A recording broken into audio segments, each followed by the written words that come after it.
میرے کچھ دوست پوچھ رہے تھے کہ یہ جو اوورسیز پاکستانی ہیں، یہ ہمارے جو پاکستان کے پولیٹیشین ہیں، یہ ان کو اتنا نالائق اور نکما کیوں سمجھتے ہیں؟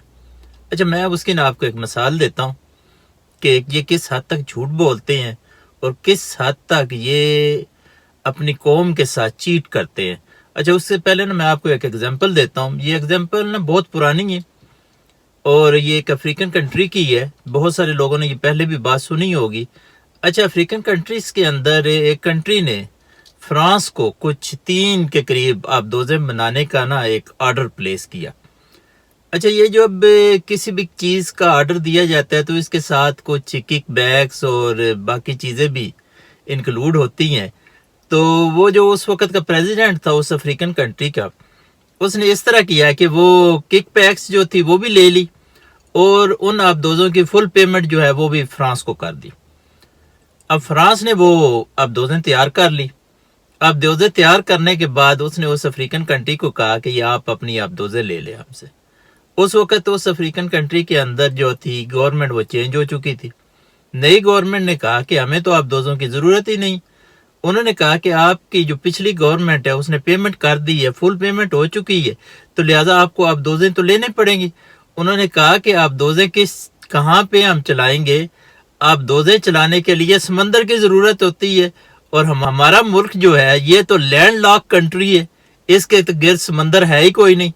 اب وہ ہوا کیا کہ فرانس نے وہ جو قریب ترین بندرگاہ تھی وہاں پہ جا کے وہ آبدوزیں کھڑی کر دی اور وہ آبدوزیں وہاں پہ کھڑی رہیں، اور جب تک وہ آبدوزیں جو ہے وہ بالکل سکریپ نہ بن گئی اس دن تک وہ جو افریقن کنٹری تھا اس پورٹ کا جو رینٹ تھا وہ ادا کرتا رہا۔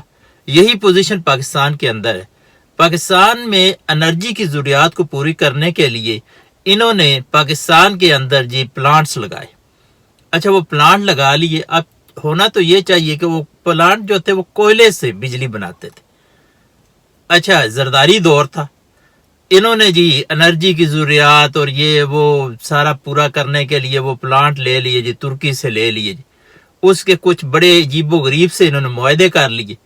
اب وہ جو معاہدے انہوں نے کر لیے اس میں ایک یہ تھا کہ اگر یہ پلانٹ کام کرے یا نہ کرے ہم اس کا رینٹ آپ کو پے کرتے رہیں گے۔ اب وہ پلانٹ خرید تو لیے گئے، اب وہ پلانٹ لگا بھی لیے گئے۔ اب وہ جو پلانٹ تھے وہ ہمارے جو پاکستان سے کوئلہ نکلتا تھا اس پہ چلتے ہی نہیں تھے۔ وہ چلتے کس پہ تھے؟ جو کوئلہ امپورٹ کریں گے اور اس پہ وہ چلے گے۔ اب پاکستان کے جب وہ کوئلے پہ چلے ہی نہ اور کوئلہ ہمیں باہر سے منگوانا پڑا، پاکستان کے پاس تو ڈالر تھے ہی نہیں، تو وہ کوئلہ اس لیے وہ جو پلانٹ تھے وہ بند ہو گئے، اور وہ 3 کے قریب پلانٹ ہے اور وہ آج بھی بند، اور ان کا رینٹ جو ہے وہ جو کمپنیز ہیں ان کو آج بھی پاکستان پے کر رہی۔ پھر ہوتا کیا ہے اب دوسرا جھوٹ جو قوم کے ساتھ میں نے پہلے شروع میں بات کی کہ جھوٹ کیا بولتے ہیں۔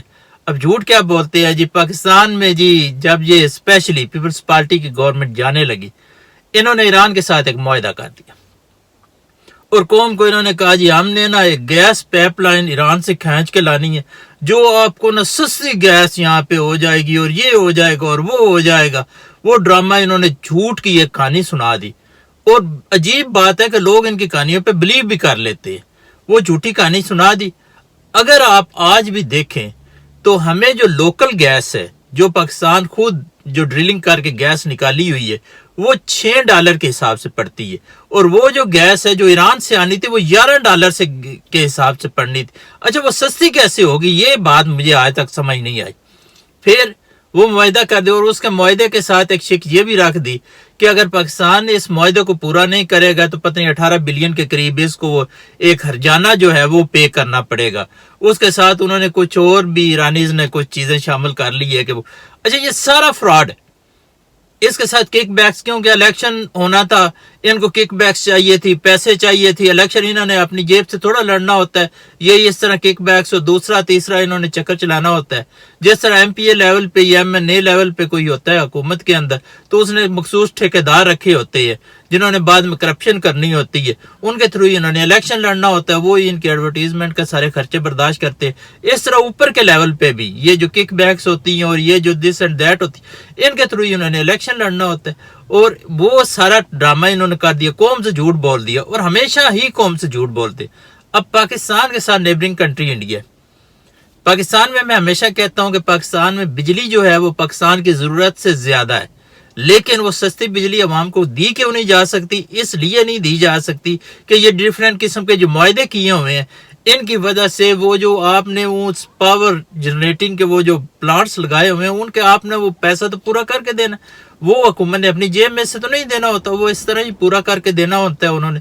تو اس لیے یہ مثلا انڈیا ہے، اس کے اندر دہلی کے اندر جو ہے وہ 200 یونٹس فری بجلی دی جا سکتی ہے۔ اچھا وہ دی کیوں جاتی ہے؟ اس لیے کہ انہوں نے ایک وہ اسپیسیفک بنایا ہوا ہے، اس کے مطابق وہ ان کو لگتا ہے کہ ہماری جو اسٹیٹ ہے اس کو چلانے کے بعد یہ ہماری اتنی بچت ہو جاتی ہے تو ہم اس کو بجلی کی مد میں انکلوڈ کر کے یہ ریلیف جو ہے وہ پبلک کو دے دیتے۔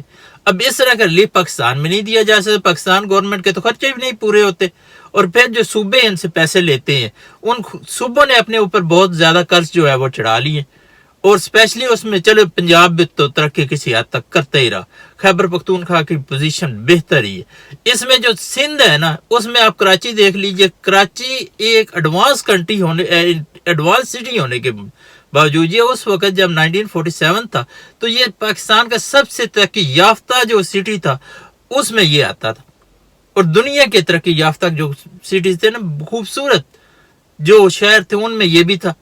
آج آپ کو اس کا اشر دیکھ لی، اشر اس لیے دیکھ لیجئے کہ پنجاب کے اندر بھی میٹرو بسز چلائی گئی، اورنج ٹرین بھی چلائی گئی۔